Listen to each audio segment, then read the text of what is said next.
Eleições municipais, uma redução significativa na arrecadação dos municípios e um debate constante acerca de um novo pacto federativo. Fácil? Um Brasil Entrevista José Mário Brasiliense Carneiro. José Mário, é fácil, não? São problemas desafiantes mesmo. Toda eleição é um grande desafio para ser compreendida e para a escolha do voto. A questão das finanças municipais ainda está muito longe de ser bem resolvida no Brasil. E esse endividamento mais recente, a queda da arrecadação e os endividamentos que decorrem, está tocando não só os municípios, mas os estados, né, que estão agora renegociando as suas dívidas com o governo federal. A Federação Brasileira precisa ser revista, revisitada. E é um tema ainda muito requintado do ponto de vista da ciência política. O formato do país, o formato do Estado, o formato da estrutura político-administrativa, a forma do Estado, se um Estado unitário, se um Estado federativo, é um debate que ainda não chegou nem muito bem à própria academia. São poucas as pessoas que se dedicam ao tema do federalismo e por isso aqui a Oficina Municipal tem essa missão de colocar o problema da perspectiva do município, que é, na nossa compreensão, a primeira esfera de governo, aquela que está mais próxima do cidadão, é a base da federação e a base da democracia. O que é necessário, se a gente for pensar nessa responsabilidade que os municípios têm em termos de políticas públicas, né, ou em torno das políticas públicas, das mais diferentes naturezas, qual o desafio de formação do servidor público? Em que medida nós demandamos servidores preparados nos municípios para o atendimento de todas essas responsabilidades municipais? Os serviços municipais começaram a crescer muito em volume, em quantidade e complexidade com o processo de urbanização. Mais de 80% da população vive em cidades. Então a gente tem dois desafios que a escola tenta acolher. De um lado é o cidadão, que começa a participar dos negócios da cidade, das questões públicas, problemas de transporte, da saúde, do meio ambiente. E do outro, o gestor público que tem que entregar os serviços, entregar os equipamentos, a infraestrutura necessária para esse cidadão ter uma qualidade de vida no nível local. Infelizmente, o Brasil não tem uma tradição de escolas de administração pública, são muito recentes os cursos de administração pública no Brasil. A gente segue tendo somente um doutorado em administração pública na GV, há outros cursos em mestrado, nível de mestrado ou pós-graduação, mas doutorados apenas um. Então, nós temos esse desafio de formar o servidor e o gestor público em nível local, para que ele possa interagir com a cidadania, com os cidadãos de uma forma mais direta, mais democrática, escutando quais são as demandas reais, entregando esse serviço. E do outro lado, o cidadão que precisa compreender o que é a prefeitura, o que é a Câmara de Vereadores, o que é o Conselho Municipal. Tudo isso é o que a gente procura abraçar aqui na Oficina Municipal com cursos nesse campo da gestão pública e cursos na área da cidadania e da política. A gente cada vez mais procura que esses conteúdos conversem entre si, mas para dar conta desse desafio brasileiro, que é o desafio da democracia local e da gestão pública em nível local. A nossa Constituição, José Mário, que empresta responsabilidades expressivas para os municípios em torno das mais diferentes políticas públicas. O que falta para que essa oferta de responsabilidade, né, seja acompanhada também por uma certa autonomia no que diz respeito ao fazer das políticas públicas, mas também e principalmente talvez no sentido do financiar essas políticas públicas? A Constituição de 1988, que é considerada a Constituição cidadã, ela foi muito ousada em colocar o município como um ente da federação. Até 1988, o município era parte do Estado federado, ele era uma célula no governo estadual. Era uma lei orgânica só, e o Constituinte entendeu que era preciso que os municípios tivessem uma autonomia maior, do ponto de vista político, elegendo diretamente prefeitos e vereadores, do ponto de vista tributário e fiscal, tendo impostos municipais, que o município com a tarefa de arrecadar, o IPTU, o ISS, o ITBI, e do ponto de vista administrativo, que é organizar a administração municipal como quisesse, com a liberdade do gestor público local. Por que é importante o município ter uma autonomia maior do ponto de vista político, tributário, financeiro, administrativo? Porque ele, com essa autonomia, pode dar uma resposta mais rápida para o cidadão que quer políticas públicas fundamentais de saúde, educação, etc. Infelizmente, a estrutura tributária permaneceu sendo uma estrutura tributária pré-88. Basta lembrar que o Código Tributário Brasileiro é de 1967. Em 1967, com o regime militar, o Código Tributário quis concentrar os recursos na União para que o governo federal tivesse condições de fazer as suas políticas a partir de Brasília. E o milagre brasileiro foi financiado por Brasília. Seria impossível um milagre brasileiro, né, a explosão da indústria, o crescimento da indústria, a construção civil, a indústria automobilística, sem o financiamento público do Estado feito a partir de Brasília. Esse projeto terminou e passou a mudar exatamente com as eleições. Curiosamente, as primeiras eleições diretas que a gente teve no Brasil não foi para presidente da República, mas foi para governador de Estado, em 1982, que colocou na agenda do país os estados federados como atores importantes. Uma lógica de descentralização. Uma lógica de descentralização. Um recado muito claro, fala assim, o país não é só mais governado por um presidente militar em Brasília, mas será governado por um conjunto de estados e, mais do que isso, em 88, por um conjunto de municípios. Do ponto de vista constitucional, todos são entes federativos, estão quase que num patamar de igualdade enquanto pessoas jurídicas de direito público. Claro que com atribuições limitadas, o município não vai fazer o que o Estado pode fazer e o Estado não vai fazer o que a União pode fazer por uma questão de alcance, inclusive territorial. Mas naquela esfera que é municipal, e hoje com a lei dos consórcios, a esfera que é intermunicipal, essa esfera de competência, o ideal é que ela seja realmente garantida do ponto de vista da autonomia, para que as decisões sejam tomadas ali com mais eficiência, com mais eficácia, com mais economicidade, etc, etc. Os municípios no Brasil arrecadam apenas 5% de todo o bolo tributário. E usam quanto do total que é arrecadado? Depois da distribuição com fundo de participação dos municípios e da cota parte do ICMS, do principal imposto estadual, eles hoje em dia aplicam 17, 18, alguns dizem mais pessimistas 15%, isso já chegou a 20% logo depois da Constituinte, mas ainda é muito pouco comparado a outras federações como Estados Unidos, Canadá, Alemanha, onde os municípios gastam cerca de 30% do bolo tributário é de competência municipal. Agora, como é que funcionaria essa distribuição? Porque nós temos cidades muito desiguais do ponto de vista da capacidade de arrecadação e mesmo do ponto de vista demográfico. Como que isso aconteceria? Quer dizer, haveria uma redistribuição de recursos também entre os municípios a partir disso? Então, aí a gente entra exatamente numa questão complexa, que é o desenho do Código Tributário e do sistema tributário. Em sistemas tributários mais modernos, mais federativos, você tem possibilidade de transferência da União e do Estado para o município, essa transferência vertical, e você tem a possibilidade de transferências horizontais também.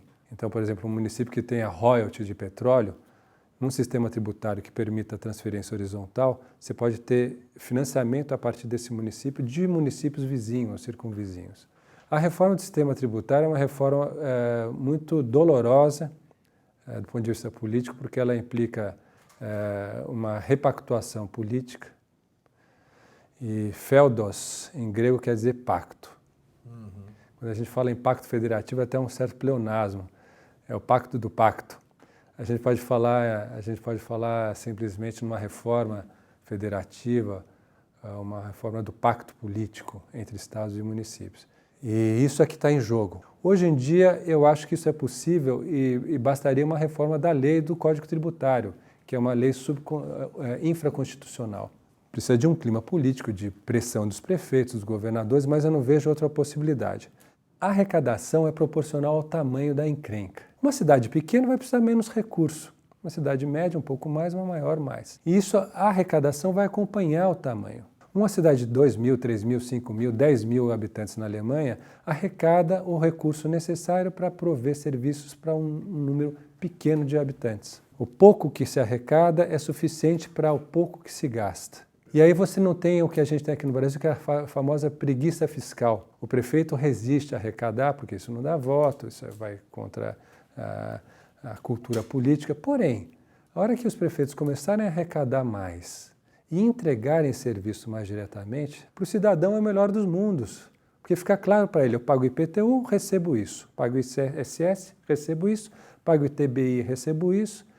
O ITR, que é um imposto federal, poderia passar para o município para aumentar um pouco a carga tributária municipal, significa 5 a 8% da arrecadação para a União, é irrelevante para a União, ela podia transferir esse imposto para o município.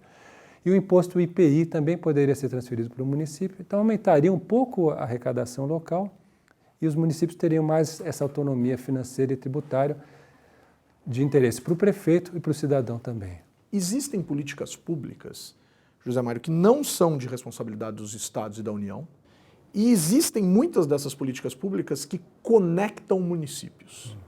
Como é que os municípios resolvem isso no Brasil? E eu vou aproveitar o seu exemplo da Alemanha, como é que os municípios resolvem isso na Alemanha? Existe alguma possibilidade de tentar observar um bom exemplo, trazer, imaginar, pensar? Isso é talvez das grandes novidades no Brasil, seja primeiro perceber isso que você com clareza apontou, que diz hospital, equipamentos de tratamento de esgoto, de resíduos sólidos, não atendem apenas a um município isolado. E não faz sentido que 5.570 municípios tenham uma universidade, um hospital e um aterro.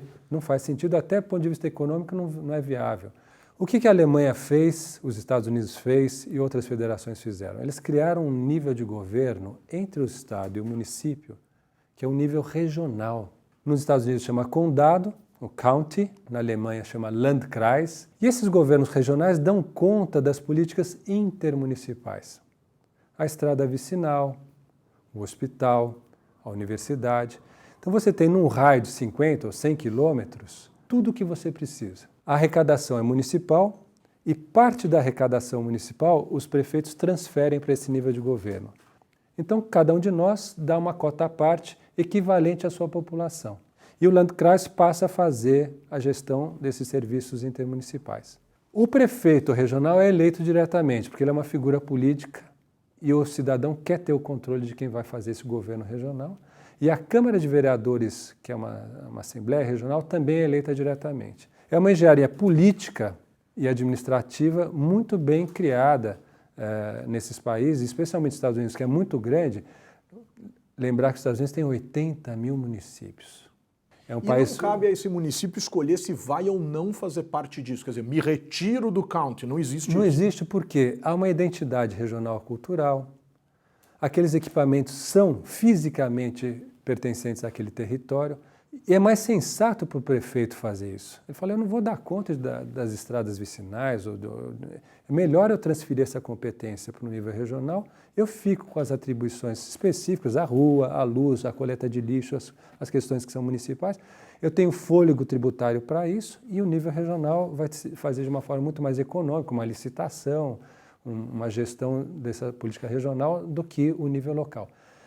Tem um princípio que chama subsidiariedade. Tudo que pode ser feito no nível local, da cidade, ou até do bairro, ou da subprefeitura, faz ali. Quando a gente não deu conta naquele nível, aí agrega várias subprefeituras aqui em São Paulo, compõem um município. O município não deu conta sozinho, transfere essa competência para a região. A região não deu conta, passa para o Estado o conjunto dos estados não deram conta, passam para a União.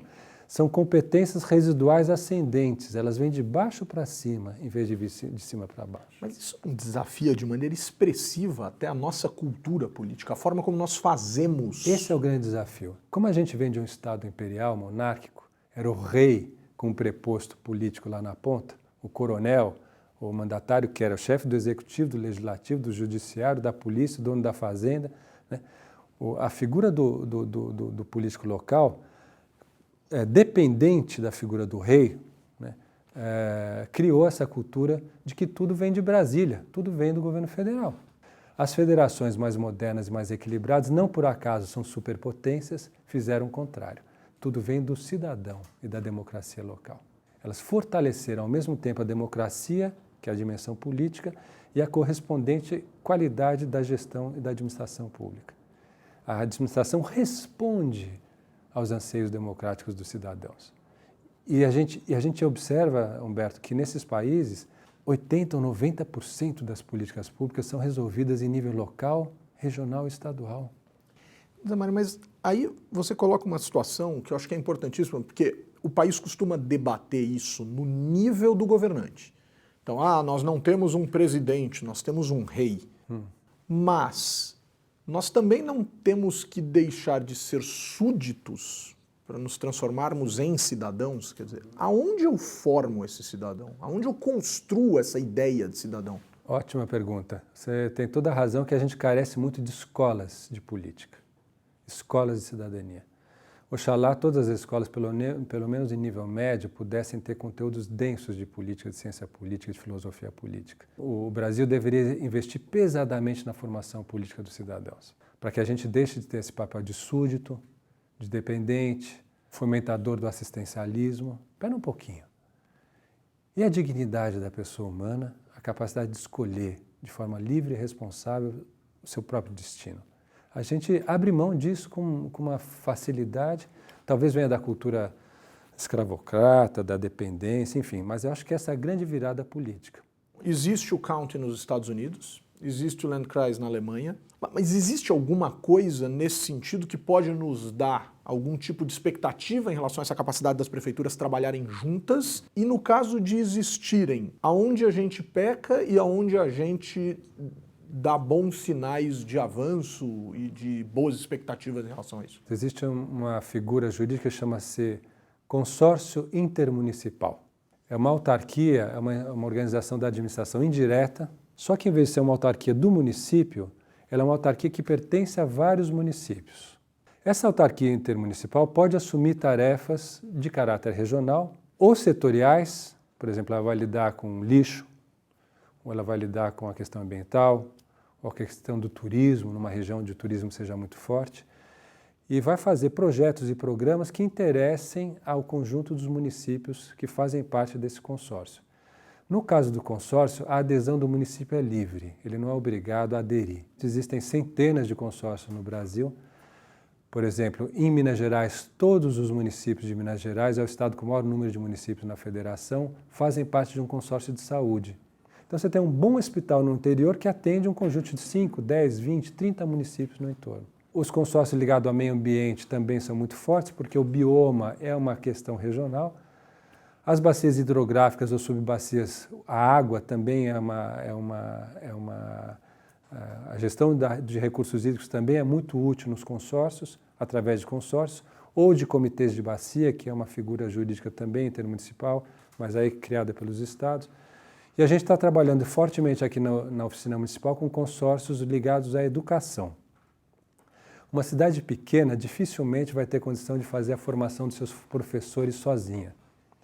É melhor ela se juntar com outras cidades pequenas e aí trazem um formador que vai fazer um curso de alfabetização ou de matemática para um conjunto de pequenos municípios. Lembrando que o Brasil, 70% praticamente dos municípios, tem menos de 30 mil habitantes. Então a gente é um país de pequenas e médias cidades. Isso é ótimo, porque as pequenas e médias cidades são mais sustentáveis, são menos impermeabilizadas, são mais fáceis do trânsito. Então o Brasil tem que dar esse salto qualitativo agora de apostar nas redes de cidades. Nas redes de cidades, que inclusive podem reter os talentos, os jovens, se tiver algumas boas universidades numa região que atendem um conjunto de municípios. Isso acontece no Vale do Paraíba, por exemplo, né?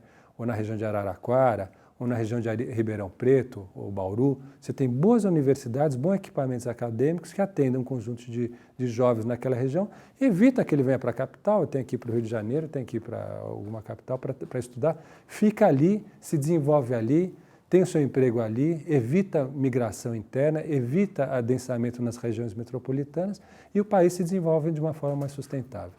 Existem algumas teorias que dizem que quando um dos entes federativos, no caso do Brasil, 3, né, União, Estados e Municípios, retém para si mais de 50% da arrecadação, você vai desequilibrar a sua federação.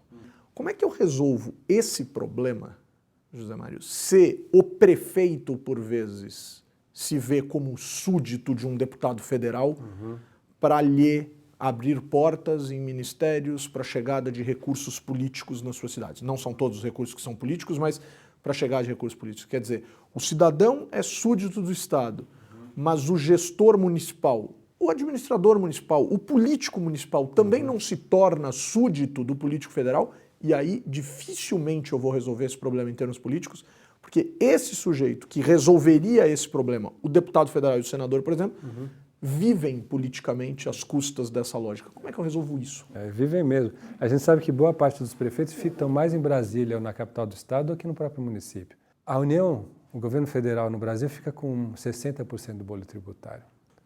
É um sócio mais do que majoritário. Então ele manda. Os Estados Unidos, o Barack Obama tem 40% do bolo tributário. Ele não manda nos Estados Unidos. Quem manda são os 80 mil municípios e os 50 estados federados. É uma federação para valer. E aí, essa política da dependência acontece, as emendas parlamentares surgem em função disso. Os deputados viram esses canais de trocas e barganhas. Claro que há deputados e políticas muito interessantes, mas a tendência é que você fique um pouco nas trocas de favores que não tem nenhuma aderência ao que se necessita. E aí entra um outro tema que acho que pode valer para uma outra entrevista, que é a reforma do sistema político. Perfeito. Porque afinal vai tocar um pouco na estrutura de poder. E eu gosto muito da ideia do voto distrital misto. De você que é o modelo alemão. Que é o modelo alemão. Você descentraliza o poder, as finanças, para o nível local e regional. O deputado tem uma interface com a população daquela região e você ainda tem uma lista partidária para os temas nacionais. Fortalece o partido e fortalece a interlocução com o representante do lugar. E enriquece a discussão dentro do partido, porque o deputado do território, do voto distrital, conversa com o deputado do partido, da lista partidária, e eles debatem internamente como é que a gente equilibra os interesses nacionais e os interesses regionais. Eles já vão muito mais maduros para o parlamento na hora que uma política está sendo discutida. Né? E por isso a Alemanha é muito equilibrada. Não se trata do municipalismo autárquico, que tudo ao município, nem tudo aos estados, nem tudo à União. É um equilíbrio das três esferas de poder. O ideal é esse equilíbrio. Né? A gente ter coisas bem resolvidas no nível local, no nível regional, no nível estadual, e a União vai ficar com uma agenda mais macro da estabilização econômica, das relações internacionais, importação e exportação, Mercosul, relação União Europeia-América Latina, fica com uma agenda macro muito mais interessante, né? E as agendas mais das políticas públicas, mais sociais, inclusive, ficam no nível estadual e municipal. Ou seja, o cidadão podendo fazer também, não mais o também. súdito.